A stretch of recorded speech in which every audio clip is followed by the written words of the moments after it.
Alright, let's dive into something that's both fascinating and deeply concerning. A recent study revealing how invasive rats are blocking small mammals from returning to Madagascar's regenerating forests. Now, before you think, oh, it's just about rats, let me tell you, this story is way bigger than that. It's about ecosystems, survival, and the unintended consequences of human actions. So, buckle up. Here's the setup. In southeastern Madagascar, forests that were once cleared for farming are now naturally regenerating. Sounds like a win for nature, right? But here's the twist. While the trees are coming back, the animals that once called these forests home aren't. Why? Enter the black rat, Rattus rattus, the most widespread invasive mammal on the planet. These guys aren't just hitchhikers, they're ecosystem disruptors, and they're outcompeting native species like the adorable brown mouse lemur, the Tanella tufted-tail rat, and the greater long-tailed shrew tenrec. Personally, I think what makes this really interesting is how these invasive rats are essentially hijacking the recovery process. It's like the forest is trying to heal, but there's this invisible barrier stopping it from fully bouncing back. Now, let's talk about why this matters. When we think about forest regeneration, we often focus on trees, how many are growing, how tall they're getting. But what many people don't realize is that a forest isn't just about its vegetation. It's about the entire web of life that depends on it.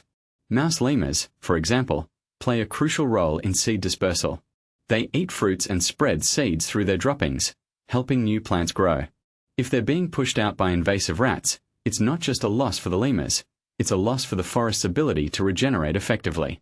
From my perspective, this raises a deeper question. Can we truly call a forest recovered if its native species aren't returning? One thing that immediately stands out is the sheer dominance of these invasive rats. In regenerating forests, nearly 80% of the small mammals are black rats, even in areas that have been recovering for over 50 years. Compare that to mature, protected forests, where 90% of the small mammals are native species. What this really suggests is that intact forests have some kind of natural resistance to invasive species, while regenerating forests are basically open doors. If you take a step back and think about it, this makes sense. Mature forests have complex ecosystems that might make it harder for invaders to establish themselves. But regenerating forests, they're still finding their footing, and that's when they're most vulnerable. Now, let's talk about the mouse lemurs, because their story is both heartbreaking and illuminating. These tiny creatures are already endangered due to habitat loss, and now they're competing with invasive rats for food. The study found that while rat abundance didn't directly reduce lemur numbers, it did make them skinnier.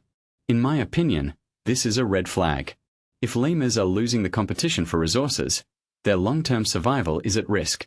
And it's not just about the lemurs. This dynamic could be playing out with other native species we haven't even studied yet. What makes this really interesting is the idea that even if two species can technically coexist, the balance of power matters.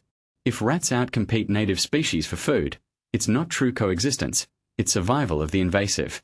Here's where things get even more complex. Eradicating black rats isn't as simple as it sounds.